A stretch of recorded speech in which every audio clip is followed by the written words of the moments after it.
Hi, this is Michael Azarad, the editor-in-chief of Talkhouse Music, the website where smart, notable musicians write about new music. Welcome to the Talkhouse podcast. Today we have two towering creative forces, who also happen to be two really nice people. Merrill Garbus from Tune Yards, an iconic performance artist, musician, composer, painter, sculptor, filmmaker, and many other things, Laurie Anderson. As always with the Talkhouse podcast, we put two interesting people together, and sure enough, they had an interesting conversation that only two musicians could have. And away we go.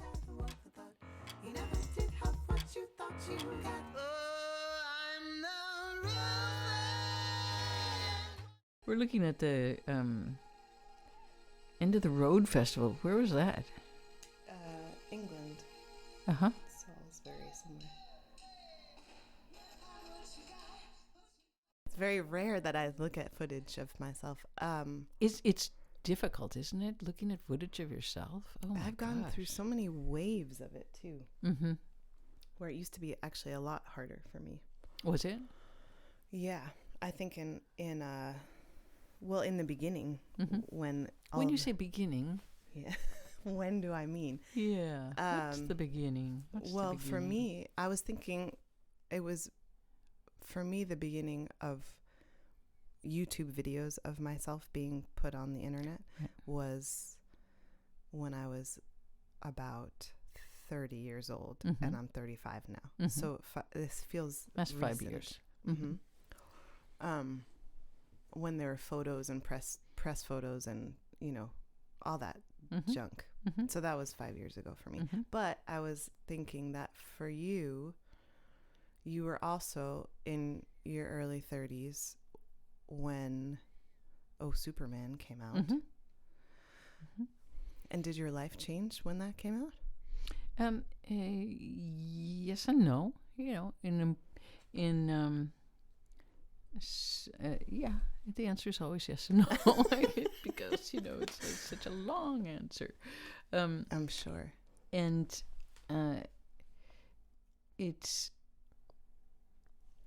I'm kind of an anthropologist at heart. So when that absurd thing happened, which was like, hey, you're on the charts in Britain, I was like, what are the charts? Honestly, Mm-hmm. I don't mean to be like, but I'm a snob. I was a snob then too. I was from the art world. I didn't like pop music. Mm-hmm.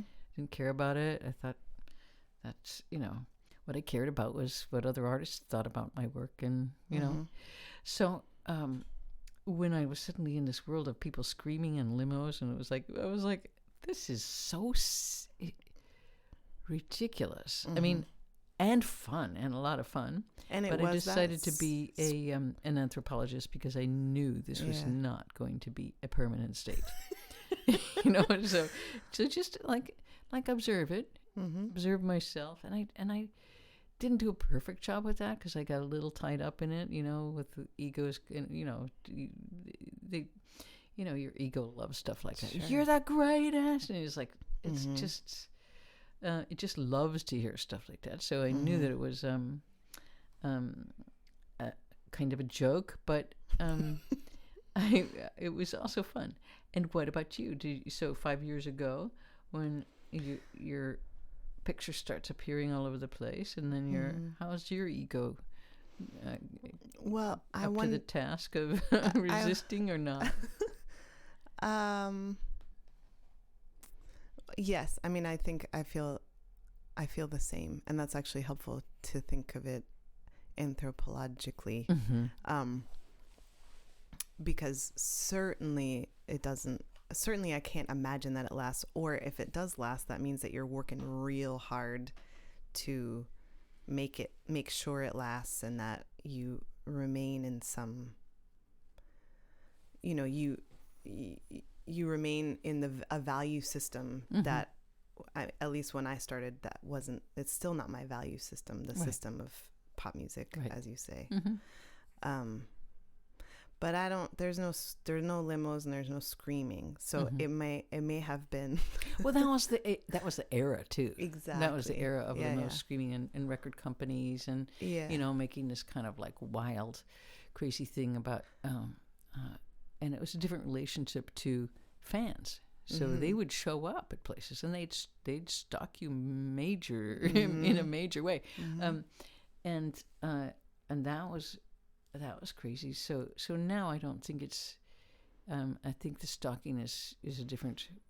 It's done in a probably more surreptitious way, and more digital stuff, and Absolutely. It's less physical as is the world. Yeah, but I think also that it makes at least most of the successful touring bands who are touring right now that I know, there's a definite humility that happens, that it's not sex, drugs, and rock and roll anymore. It's like yoga, kale, and sleep as much as possible. Maybe no sleep. That's true.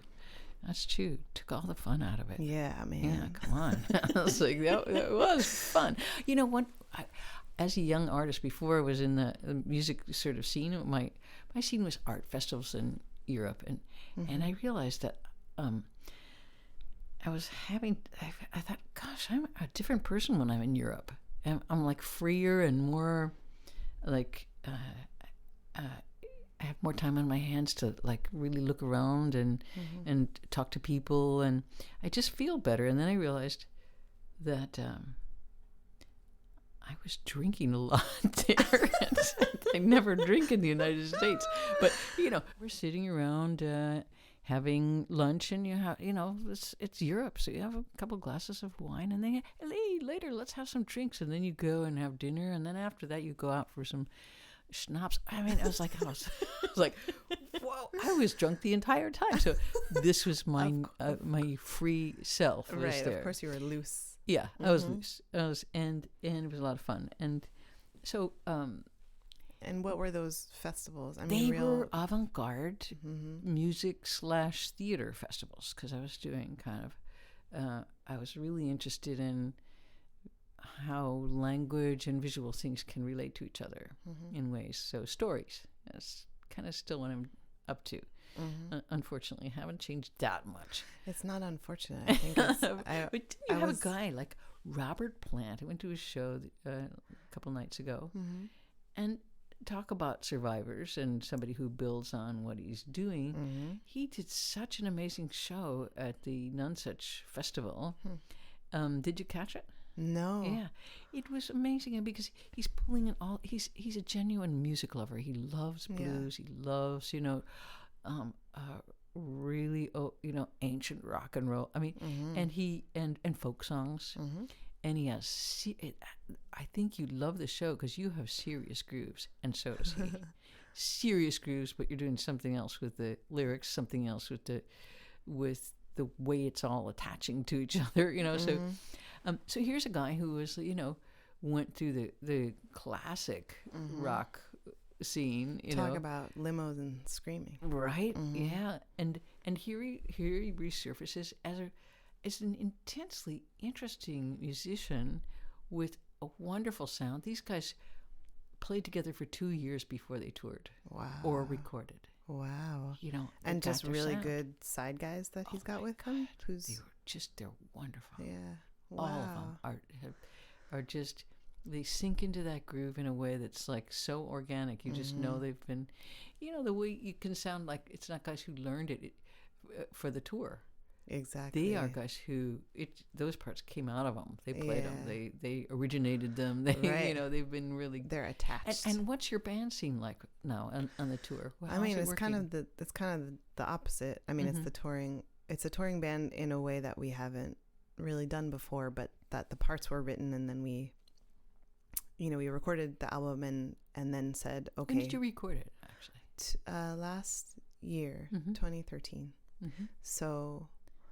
You asked when I wrote Real Thing, and that was somewhere in there. Somewhere in there. We're back in there. Yeah, somewhere back in there. And when you say writing, like, what was the process? I know we're going on another little sector, but... That one was... Is that a Voyager behind you? I think it is. Yeah. Nice little thing.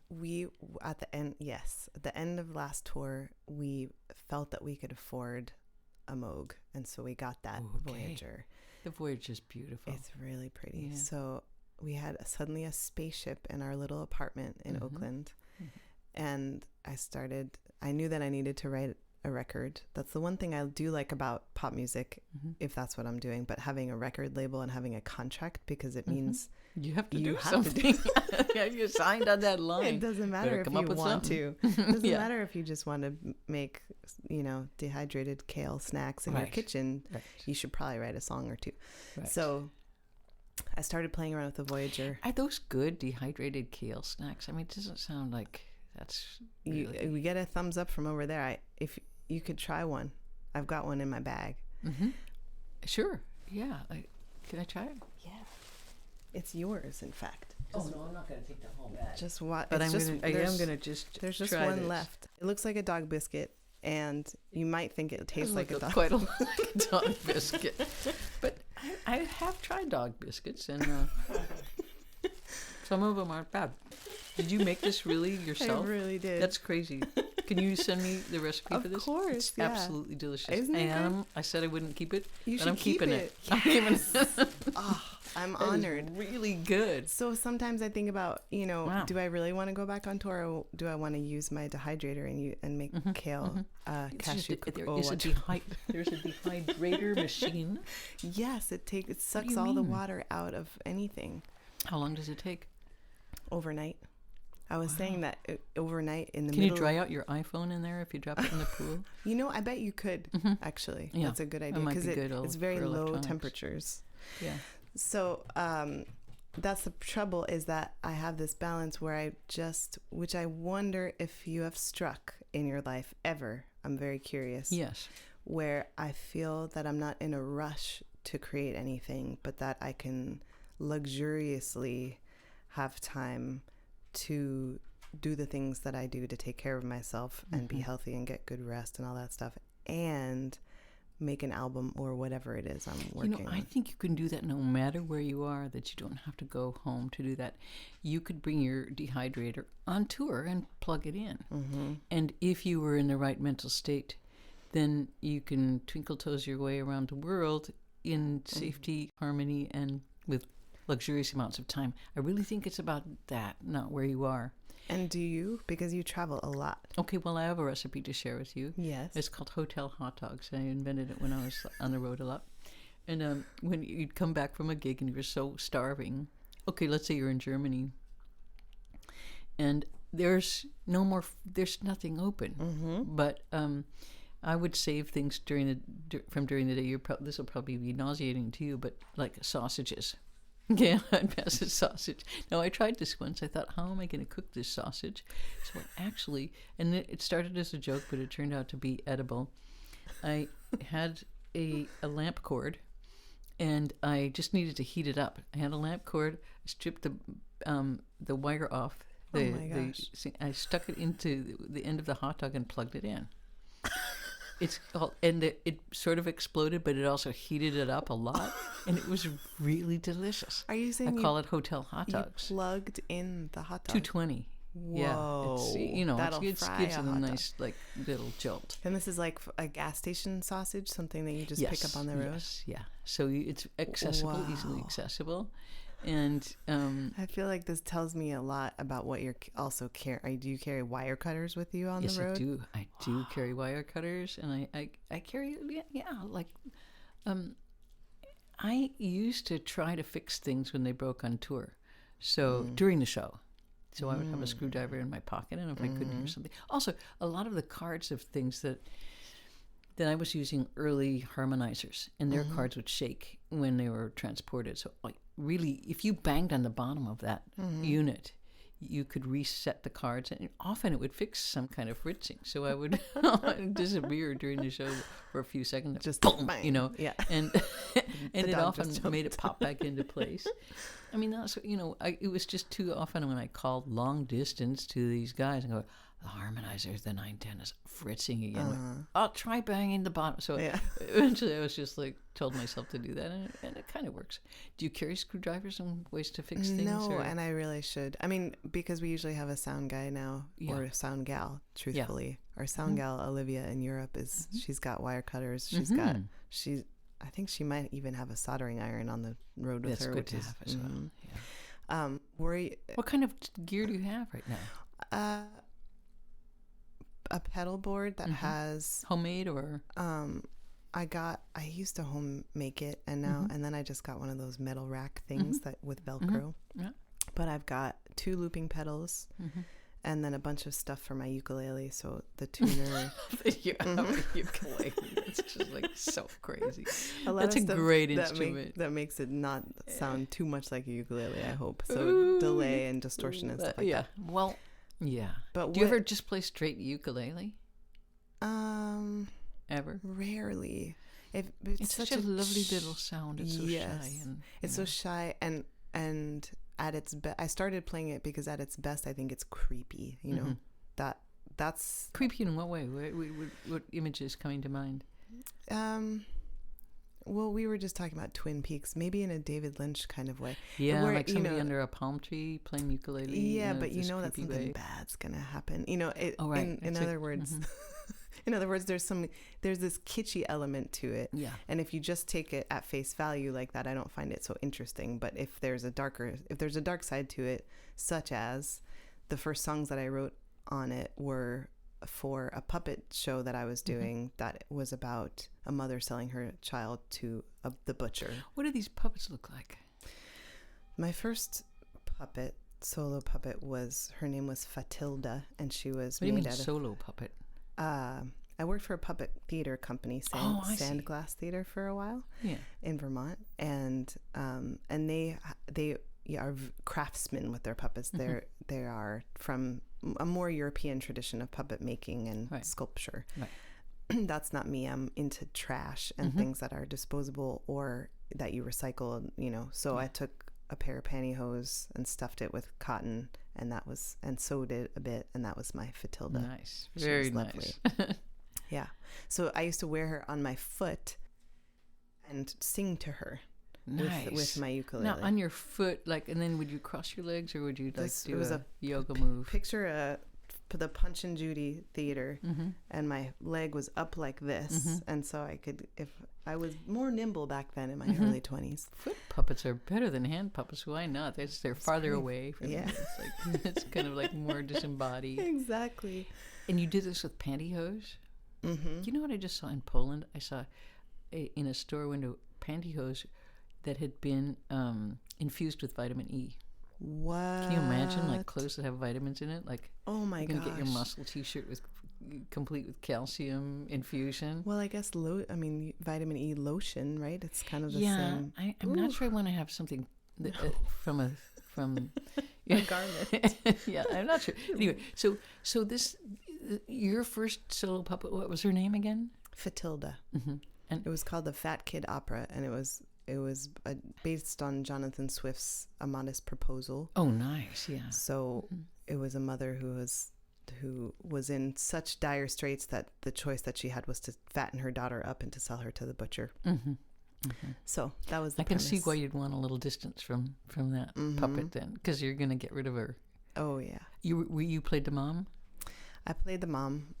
Did you play the butcher as well? And the butcher was a bloody latex glove. Oh, great. And there was a chase scene with the butcher and Fatilda. And then she sticks him in the meat grinder at the end. And, in the meat grinder. Oh, okay. So it's a Hansel and Gretel, which gets ground up straight. Exactly. Great. And a little paper mache sausages drop out of the front. Wow. It was really fun. Wish I'd seen that show. Me too. It's one of those. you had a ringside seat. Are you kidding? Yeah. Are you just sitting on a stage with your foot in the air? Is that how it works? Not the whole time. That would have been that. Even for me, a nimble early 20s. You mean you stick your foot through a curtain? Well, at certain points it was not my foot. At certain points I had her on my hand. Oh, I see. Okay. But you'd stick these puppets through curtains. You wouldn't see your whole body. You would actually see my whole body. Would, I came from that tradition of puppetry where you're to be seen but not seen. If you're really doing your job as a puppeteer, Bunraku. Right? Exactly. Yeah. No one's watching you. And in fact, at that puppet company, Sandglass, we were doing Bunraku style puppetry. And I was often the feet. So that, when you're the little intern that comes in straight out of Smith College with her theater degree, that's, well, congratulations. And kneel You're on the be ground. The feet. Okay. It was a good training. What do you feel that trained you best for, to be the feet? Oh, Looking back and kind of going, what did Well, it was really an ensemble experience, and that's really what I wanted from theater at that point. Learning to breathe with each other, because we were studying Tai Chi breathing, so that the puppet's breathing. And the idea was that we all know when the puppet's breathing, and then it's not the feet moving on their own. The everything, the chest, the arms, everything has to emanate from the breath of the puppet, so that we're all moving at the same time. So when you have three people manipulating one puppet together, the puppet, you lose sight of the people who are manipulating it, and it breathes life into it. You did not study theater, or did you? I used to make a lot of puppets. Really? I never studied theater in school or anything but history. But puppetry always interested me. And when I was at music school at Interlaken, studying violin, I was mostly making puppets. Really? Because, it was just so much fun. When you were how old? A little too old for being a puppet person, please. I guess. I was 26. Okay. All right. Then I'm not going to say that it was. I mean, I just think of like sometimes carving puppets as being a 6-year-old thing, but I was like 14-year-old person making them, and it was really fun. Then I had a ventriloquist dummy for a while that I worked with in various shows, and I was such a bad ventriloquist that his mouth kept getting stuck in the on position. I would still be doing the talking. I didn't notice it was like the silent scream. So, but that puppet, who is this tall and I had made to look exactly like me, was a funny thing happened. It was right in this place, strangely enough, that I'm putting my hand. We're sitting in the studio. I have a little niece who lives in San Francisco. She was little then. She was like 5. And she traveled with my brother to Spain, and she was already bilingual at that point, Spanish and English. And she was in the Basque country because my brother was studying the history of monkeys, monkey mythology. Wow! And his thing was how they had arrived in certain places in Spain, and his theory was that the monkey mythology and imagery had come through India. So he was tracing that in the Basque country. So, anyway,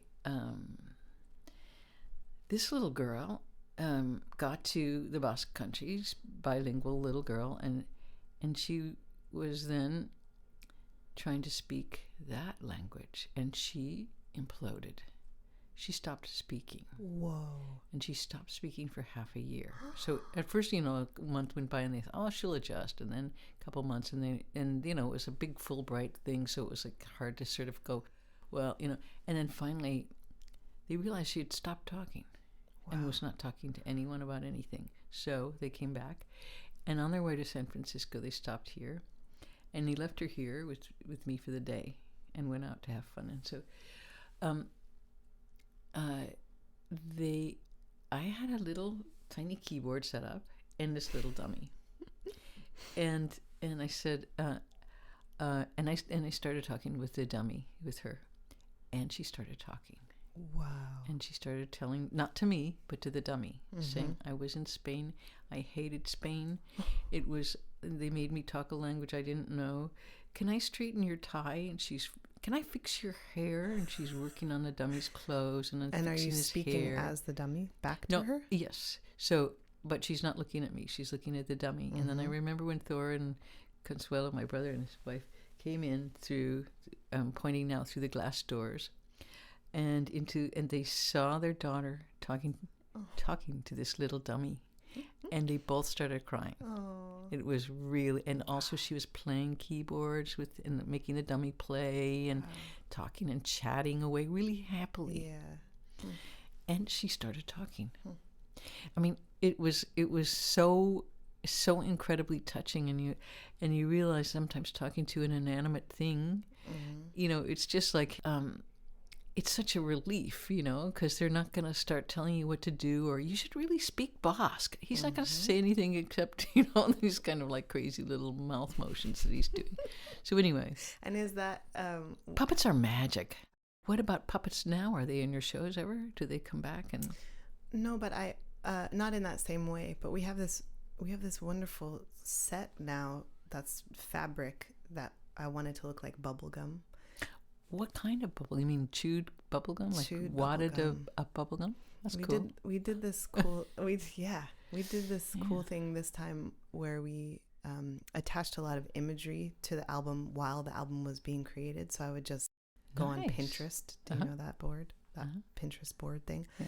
And we would just find images, and I would say, to sort of rally the troops, because there are many more people who are working on Tune Yards than there used to be. So what are the costumes going to look like, and what's the set going to look like, and the photos that go along with it. So this time I said, I have this is a world, and I want to make sure that everyone's aware of this world the whole time, and me too. So it was chewed up, a lot of chewing gum on the ground, like, pictures of dirty chewing gum, which I started to get really fascinated by. And in fact, there's I think it's in London maybe, there's some bridge where people have made art out of gum that's on the ground. Have you seen that? No. Just, painted over little. So each one of those little gum pieces becomes a world for something else to happen in it. So I just got kind of... Wow, that's intricate. It really is. But so bubblegum, I think because that color pink just seems... It's really so... It's startling, isn't it? It's very, very... like the color of a liver pink often, it's this kind of like really startling and troubling exactly color. Exactly. Which, and also, bubbly and peppy, and we were really, I was going back to my Pee-wee's Playhouse days as a kid. Pee-wee's Playhouse. That was a great show. It really was. So I don't know, this child, so in other words, there's no puppetry, but I want there to be more interaction with that material on stage, which was a great education that I had as a puppeteer, was that really anything can become a puppet, that any inanimate, so-called inanimate object, if you put enough life into that and enough attention around it and enough so a microphone could be a kind of puppet. Totally. Easily. And like, that I see you use in your work is the relationship between human beings and so-called inanimate objects, but conversing with, in whatever way, with electronic things, with physical objects. That's intriguing to me. Do you ever loathe the equipment that you use on stage, as I sometimes do? For instance, when you have to kick your pedal to make it work? Well, I think everyone in the world, whether they're a musician or not, has a love-hate thing with technology, no? Because it's really cool. It seems wonderful, but then you are kind of a slave to get to the treadmill of keeping it. So I have aspirations to work with pencils, and pencils and paper mache. I mean, those are all beautiful materials.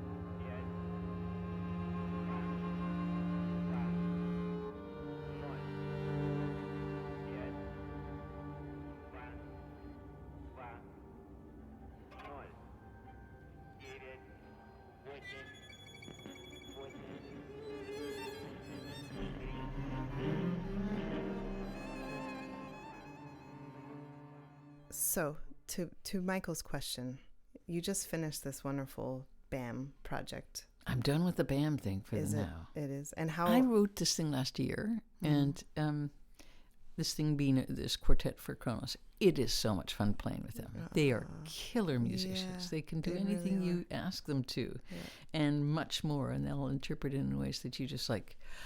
So I have been doing a lot of solo stuff for the last couple of years, really more than that. Don't have a band. Actually, I never wanted a band. I've only had them really intermittently because I don't like being on the phone. Could you make it 3? No, okay, it has to be 10 for you. Let me call you back. I'm just like, oh, please. The Because you logistics spend a are lot so of hard. time doing that versus the You creative do. stuff. Yeah. You do. So I just try to make as big a sound as I can. And then lately I've really loved just playing with one other person who's going to do that. So improv stuff. It's really fun.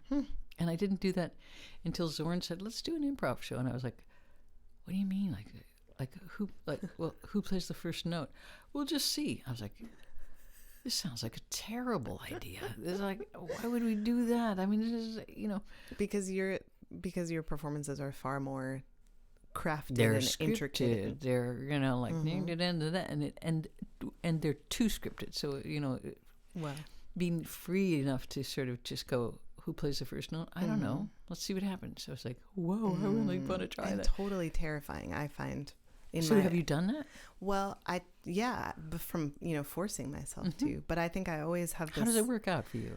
I mean, who knows? Terribly in my mind, because it feels so uncomfortable the whole time. But it's who cares? It's the time I did it was a saxophone and me singing. So it's not like we created a world war because it was so horrible. You know what I mean? No, I don't know what you mean. Are you sure? Are you sure it was that terrible? I'm pretty sure. You're pretty sure. But so it's for. Did people tell you it was terrible? No, I mean. People told you it was good. People told us, what did they say? That it is what it is. We were in a small restaurant in a bar in Berkeley or Albany or something like that, and there. Berkeley or Albany? You're not sure. Albany, north of Berkeley. Oh, not Albany, New York. Not Albany, okay, New York. Okay, sorry. I was like thinking. I promise I'm not on drugs. Okay, no, you don't have to promise anything. It's okay. In other words, we were with a bunch of improvisers. The audience was another bunch of improvisers, which I don't know where was your Zorn thing at the Stone or something? Was it Stone? And then I just came back from Norway where there was an improv festival. Cool. Yeah. And how did they go? Really fun. Yeah. Oh, so much fun. Oh, It was that's beyond good. fun. This guy I played with, Arve Hendricks, was he's a trumpet player, but also tons of electronics. So you might like the Punk Festival. The idea is remix. So there are three of you on stage, the two improvisers, and the guy who's sampling. Whoa. And I say guy just because they're like 98% guy festival. If you want to meet lots of different kinds of Norwegian guys, that's all right. So anyway, he is sampling, and there's a 10-minute break, and then he does the remix show. Whoa. And you right hear there? shreds, same stage, you clear off. Wow. And it's his show. And it's beautiful. I mean, we did it with Finesse, was the remixer. So he's really, really good at it. And he was. That's amazing. Yeah, he was. So you heard things you'd played through, just the most extreme granular synthetic voicing that you've ever, and just turned upside down. And it was, but it was like a beautiful, beautiful piece of music. So I think there's something really exciting about doing live stuff that can then be, that isn't just repeated night after night, the same show. Totally. But goes through a big old grinder and it becomes other music. So that to me was a big revelation, because I tend to just kind of get a show and then do it. And I think, oh, well, I'm getting better at it. And so I just keep doing it. Yeah. And that gets to be pretty soul eating after a while, because then you're like a technocrat. Yeah. Just playing the same thing and getting slightly better at. I mean, I think that would probably, after playing 5 nights with Kronos at BAM, each night was a completely different, not completely, but really different show. Really? Yeah. So it's probably that with you too, and when you're playing with your band, you can go lots of different places sometimes, right? And there are intentionally improvisational moments so that so that we are on our on the tips of our toes a lot of the time. To get that balance between something that isn't just chaos, because that's not fun for people to listen to either. You're just like improv. Unless you're a total, free genius jazz doing it. Yeah, well, or just a free jazz fan and exactly. That's what people you do. That. Yeah, which is I shouldn't say when an improvisation with solo, alto sax, and voice. What I prescribed that for myself, and it was after that time of playing the same show over and over and over again, even though I'm playing with looping pedals, which are different all the time, a little bit, not quantized, etc. But that they're, to really say, okay, I'm hanging out with all these jazz musicians, and what they're doing every day is improvising, and their whole lives are improvisation. And here I am doing scripted things and, pop songs generally, verse, chorus, blah, blah, blah. So beauty to that. Yes, I do. Beauty to I do love it. However, to kind of, kick my own ass, I wanted to do something scary like that. And it was, the times that I'm the most terrified, which I think are good times on stage, or when I don't have that, I don't have any framework about what's going to happen at all. That's terrifying in a good way, probably.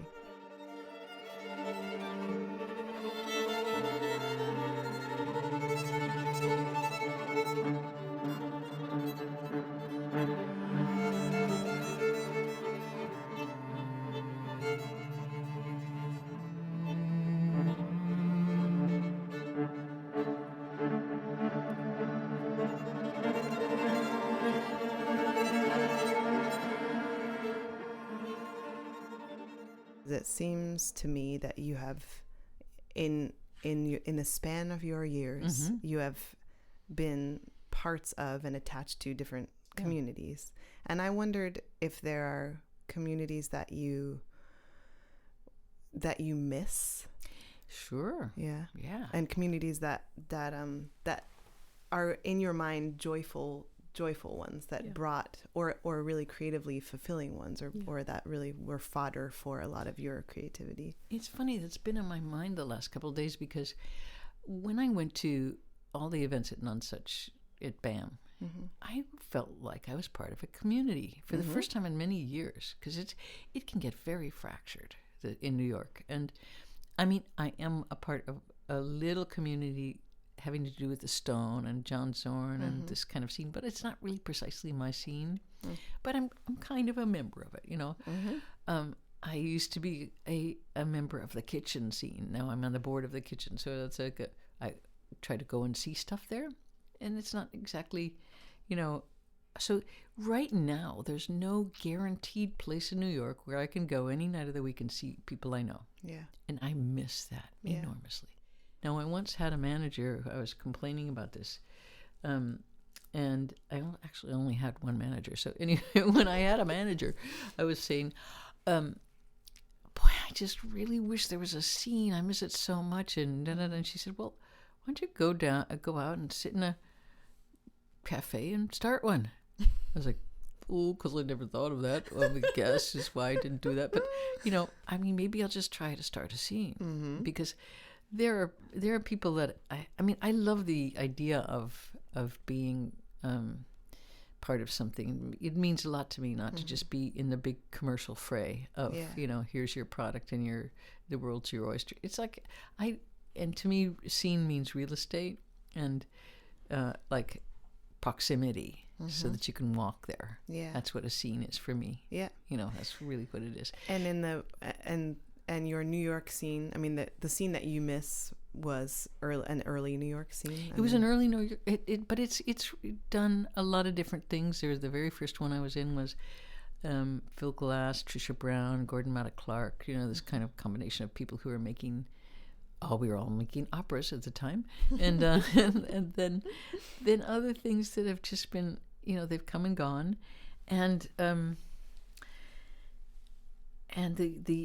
the thing that was happening around BAM, which was all of the Nonsuch people, was actually, I thought, well, it's really fun to have a place to go to.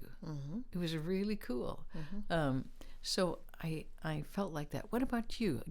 Are you part of a physical scene? Are you part of what's your scene? Well, I feel a regret or a loss of a scene, because Tune-Yards really started in Montreal when I was living there, and Montreal being an incredibly walkable and tiny city. Yeah. And I moved, unofficially, because I'm not Canadian, but I was up in Montreal playing music with a couple dudes, and we had a band, and that's when I really started to be interested in music versus whatever theater stuff I was doing. And and it was a scene. I mean, it was a bunch of bands, and we saw each other, and there were the clubs that you knew, such and such is playing at, Casa del Popolo, right up the street. Mm-hmm. Then we can go over to such and such bar, and that's, I mean, and starting playing your own shows wherever you feel like, just how about we do a show at Café Dépanneur? Sure. So, and inviting all your friends out. I mean, now I understand how rare that is. Now I live in Oakland. It's a big city. We are in a building. We have a studio in a building that's full of lots of artists, and that feels like it's becoming somewhat of a scene. I miss a scene. Yeah. So what are you going to do about that? Well, it's hard, as you say, I feel like I'm out there selling my wares. See, that's what happened to us too. Yeah. What happens to all real estate scenes is you got to, we became expats, we started working in Europe. We didn't even stay in the country. Mm-hmm. We just spread out, and that was the end of that scene. Mm-hmm.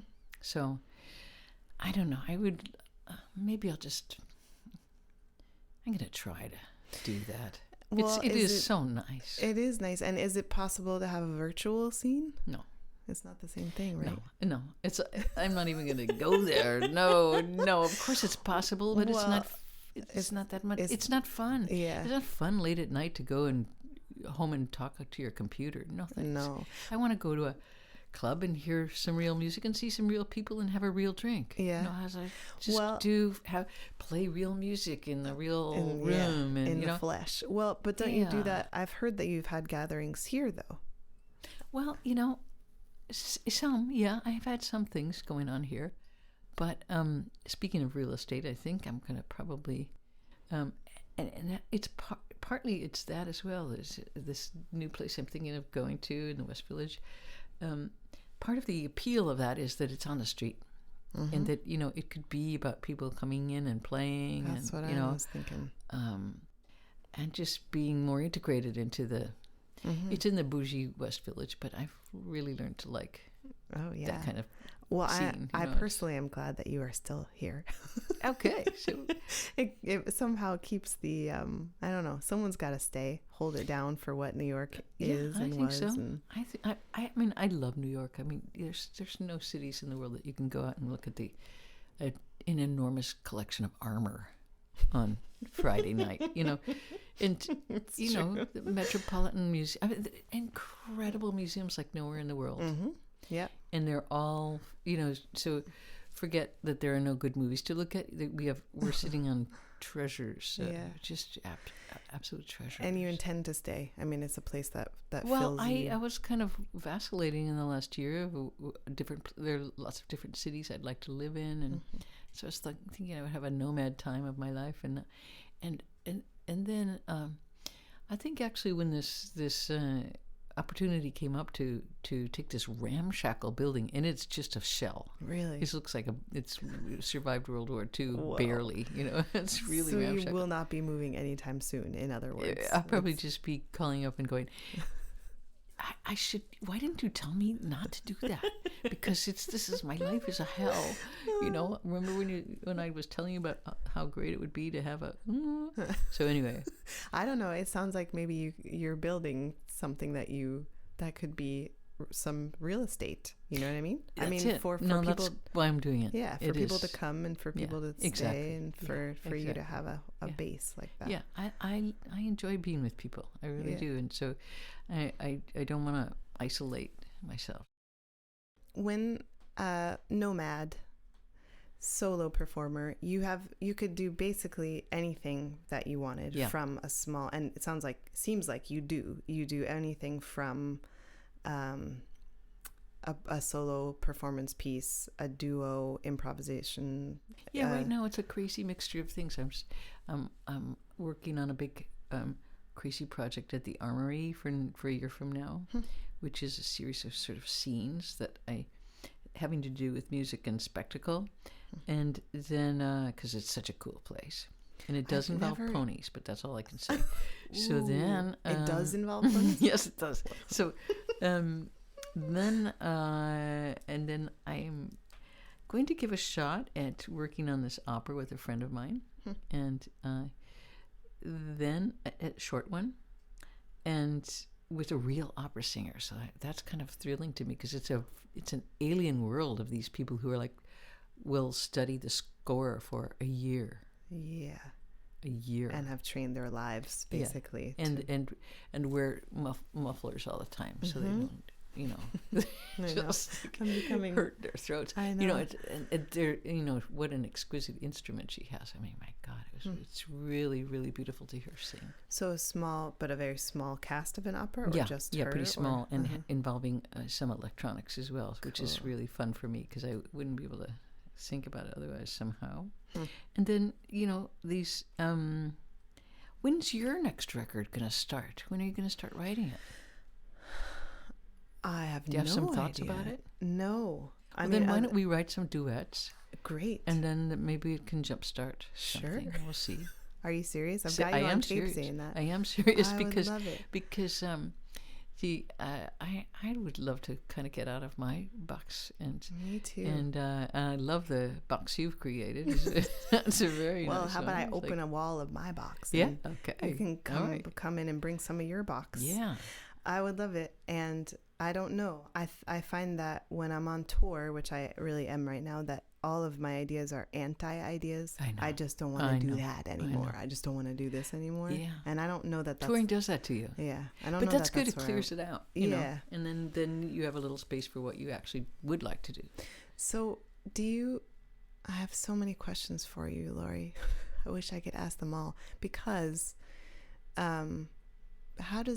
I want to know how it works long term, and you seem to have made it work long term. That you seem to jump from project to project. So that I do, and I highly recommend that. And you don't get bored. It seems like I'm bored, and frustrated sometimes. But of course, I mean everyone is. But I think I never really. Nobody really ever asked me what I wanted to do, so I never really said what it would be. So I didn't make a trap for myself, like I'm going to be a something. And that gets in the way sometimes because we do have the art police, and they come around and they go, "What do you think you're doing making paintings when you are an electronic whatever?" You're like, well, it's funny how strict they are, just handing out those tickets left and right. Given that it's art, well, but that makes you an art rule breaker, which is really important. And in fact, the first time I heard your music was when I was in college, and it was a fellow student, and she said, "You've never heard Laurie Anderson?" Are you and crazy? She and she looked at me like I was from another planet, and I was like, "Laurie, who?" And she said, "I can't believe Sharky's Day." And Sharky's, oh my God, what a crazy thing to think about. It's an awful song. Anyway. Not an awful song, but she had grown up with it. And she knew you as an album that she listened to a lot as a kid. Yeah. And you are much more than that. Well,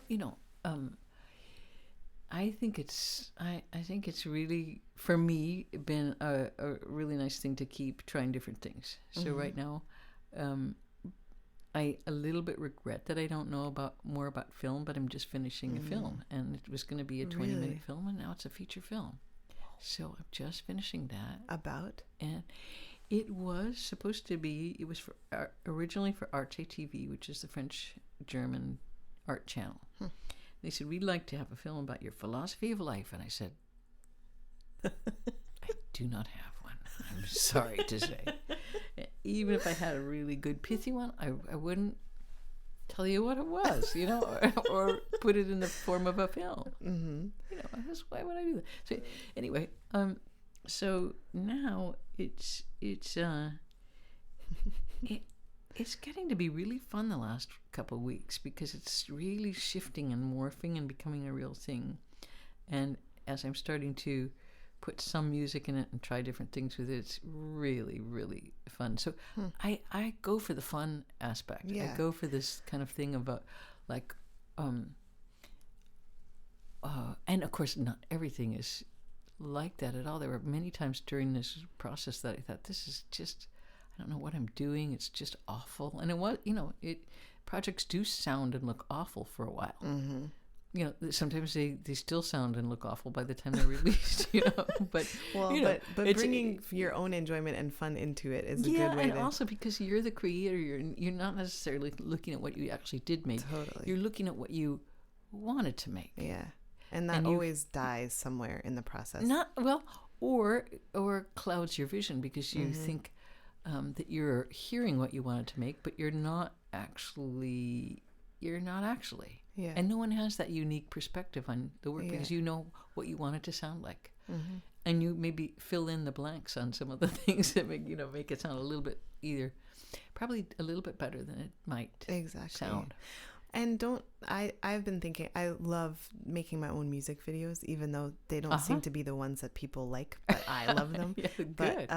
But I think that there are similar rules that apply between media, who cares so you haven't done much film, so but you have these, they are totally similar. It's really the equations really and the relationships and all that stuff applies. Exactly. So screw the art police. Well, I do. Yeah, I would definitely say screw the art police, but I do think you're right that you ask. I mean, I ask the same questions if I'm making a painting or a piece of music. Is it wild enough? Is it coherent enough? Is it beautiful enough? Is it ugly enough? Mm-hmm. And those are all the basic questions of making a work of art. Is it enough of that stuff? So, whether it's a line or a musical line or a physical line, I mean, I'm sure you as a visual artist completely are on the same page with that. Did you just call me the same page? I'm sorry. Did you call me a visual artist? Because that's because really, you're making your videos and you're a puppeteer and you got eyes and you got exactly. And I don't think of myself that way. And so whenever I cross over to that, I think, what right do I have? But of course, I have crossing over. Right. It's one. It's just changing lanes. I'm so happy we did this. Yeah, me too. 2 more conversations sometime, whether recorded or no. Yeah, exactly. Thanks, Michael, for doing that. Michael. Oh, the pleasure was all mine, Laurie and Merrill. Thank you. And that was the Talkhouse podcast. Our engineer was Elia Einhorn, and I'm Talkhouse Editor-in-Chief Michael Azarad. For more Talkhouse podcasts, and for lots of great writing by outstanding musicians about new albums, go to thetalkhouse.com/music. You have the greatest Van Gogh eyebrows, like one yellow and one blue that end in striped thing.